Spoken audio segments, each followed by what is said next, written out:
აღმაშენებლის და შემოქმედებლის ქუჩებზე სანიაღვრე არხების გაწმენდითი სამუშაოები მიმდინარეობს.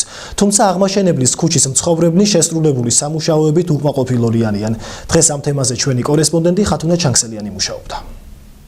ოზურგეთის მუნიციპალიტეტის ტერიტორიაზე ამ დროისათვის სანიაღვრე არხების სარეაბილიტაციო სამუშაოები მიმდინარეობს. უხვი ნალექის შედეგად აღმაშენებლის ქუჩის მოსახლეობას დატბორილი არხების გამო ხშირად პრობლემა ექმნებათ და სარეაბილიტაციო სამუშაოებით მაინც უკმაყოფილონი არიან და არასრულფასოვნად შესრულებულად მიიჩნევენ. ზუდამოთქო კაცი არა მაგის გამგედებები. არ მიგიმართიათ მოსახლეობას? სადაა მთავრობა რომელიც უნდა მიმართო? ვის უნდა მიმართო? მიმართია თვითონ ვერ ხედავენ რომ დადია ტრასაზე? ასუფთავებთ რაც შეგვიძლია რა. ანუ იგეგმება მთლიანი გასუფთავებაც იგეგმება, პროექტი ჩადობილია, მაგრამ ახლა დაზარალებულები არიან რა, შევიდა წყალი ეზოში და ვასუფთავებთ რა. გზის ორივე მხარეს მიმდინარეობს სანიაღვრე არხების რეაბილიტაცია შემოქმედებლის ქუჩაზე. აქ მძიმე ტექნიკაა ჩართული.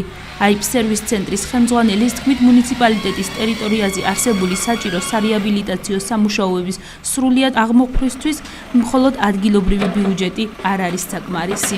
არსებობს სპეციალური სტიქიის სალიკვიდაციო ფონდი, რომელიც ითვალისწინებს აღნიშნულ ყველაზე კრიტიკულ სიტუაციას ქალაქში სანიაღვრე